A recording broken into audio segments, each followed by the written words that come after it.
If you're a homeowner and you're thinking of selling at the moment, you probably hate those words, it is a buyer's market.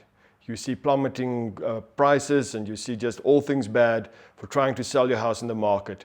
Fear not, I would like to share with you 3 tips or 3 secrets in how do we mitigate the pressure that being in a buyer's market puts on your house price.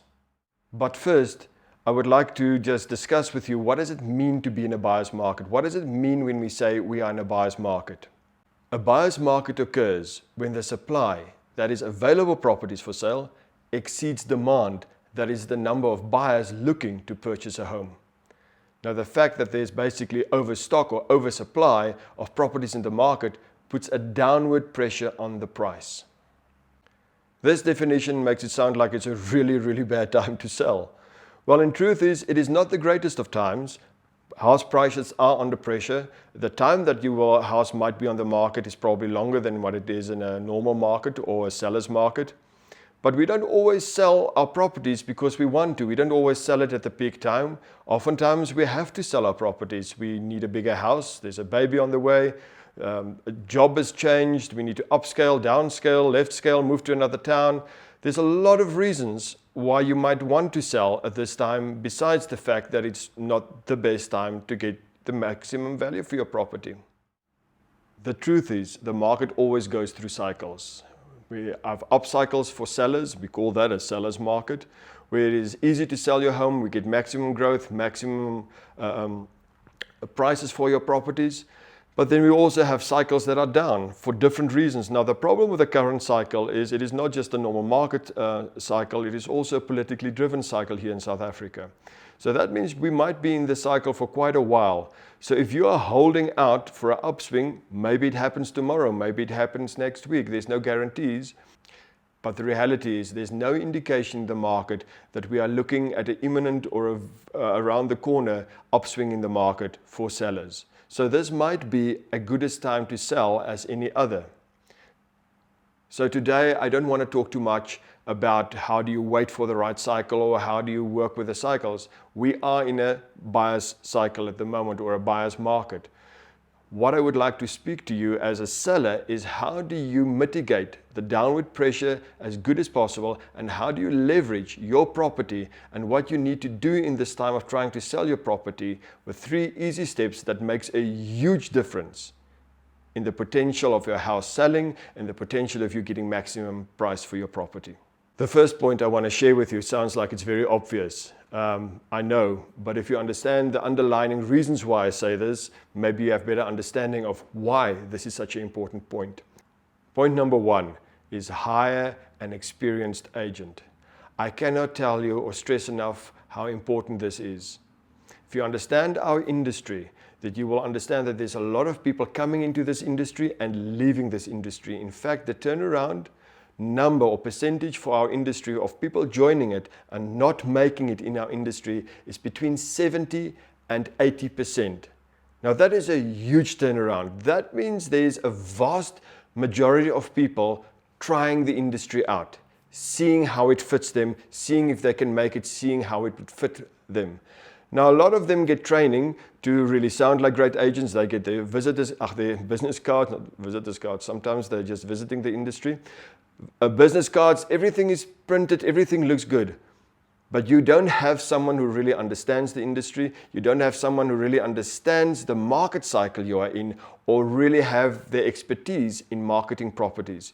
You do not want someone, especially in a buyer's market, to practice on your property. You want an established agent, someone who has proven his worth in your area. Therefore, I highly recommend, look around in your area. Look whose for sale signs are up. Look who's doing effort with show houses.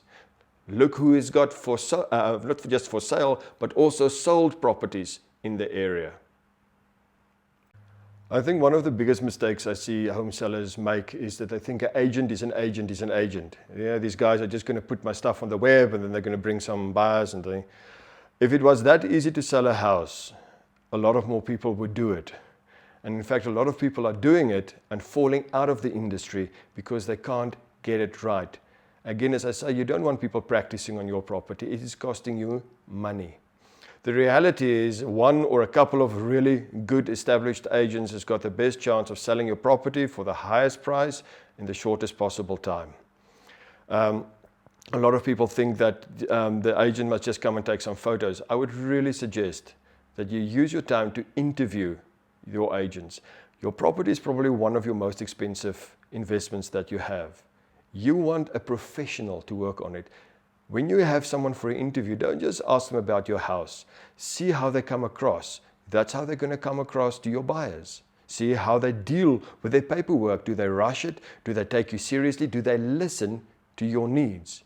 It is very important to vet your agent and choose one or two of the best agents you can find in the market and give them the property to market. In the near future, I'll make another video on how to interview an agent, what questions to ask, what to be on the lookout for. But right now, on to point number 2. Point number 2 is presenting your house in the best possible way. This is so important for you. If you understand how the buyer works and the psychology behind buying a property. Remember, very few people buy a property as purely investment. They want to see their lives there. They want to see their future there. That is their dream home that they might be buying. It is something they buy for themselves, their kids, the family member. And therefore, there's a lot of emotion that comes with buying a property. And if you understand that, you will understand that some psychologists even suggest that the first 15 to 20 seconds someone experiences a house, they already make up their mind whether they like the house or not. It is very important that your buyer can imagine himself or herself in your property. Now remember, a buyer's market means that there are many other properties similar to yours out there in the market. And you want to outperform them, not just with price, because that's what we're trying to keep high. We want to outperform the other properties by your house looking like the best possible buy for the money. You want to outperform the other properties, and that does not mean that you need to go out now and put in a 50, 60, 100,000 rand bathrooms and new kitchens in the house. But it does mean that maybe a lick of paint, some trimming of the hedges, really making the grass nice and neat, picking up things that are lying around in the yard that might have built up over the years. We don't always see these things anymore in our own houses because we've been living there. It is our home. Remember, someone is not buying your home. He's buying your house. He wants to create his own home in there. And anything that provides him with an obstacle to see his future life there hinders him from choosing your house as his preferred property. So again, that is why it's important to have a good agent, because a good agent will be able to assist you in the things that you need to fix your house up a little bit, to make it very presentable and very attractive without spending tens of thousands of rand. This brings us to point number 3. Price your house competitively.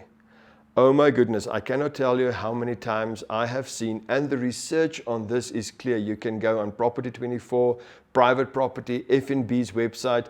You can go and look and see what is the cost of someone overpricing their property. It usually means the house is in the market for a long time because it doesn't sell. And it also means that your property is probably going to sell for a lot less than what it could have sold for if it went into the right price range in the beginning. Why is that? Because buyers look out for properties. They often follow properties. They don't just wake up one morning and say, I'm going to buy a house today. They start research. They start to look at properties days, weeks, months before they actually make the decision to go and buy a property. What does that mean? That means that they see there's a property that is overpriced. They don't look at that. You are literally selling the other people's properties because they go, oh, that's a bargain. Look at that price. This house must be a bargain. And they start to look at your neighbor's house rather than yours. Now what happens is you start to lower your price. And you have to play a catch-up game, because as you lower your price, buyers go, oh, this guy is lowering his price. I wonder if there's something wrong with the property. Why is it not selling? Why does it need to lower the price on this property? So it starts to pick up a negative connotation to your property. Not only that, buyers start to say, oh, this person is lowering their property price. Let's wait a while and see how much lower it can go. And quite often, that very game results in a lower final offer that you actually get for your property than if you just went to the property market with the right price for your house. Now, how do you know what your right price is?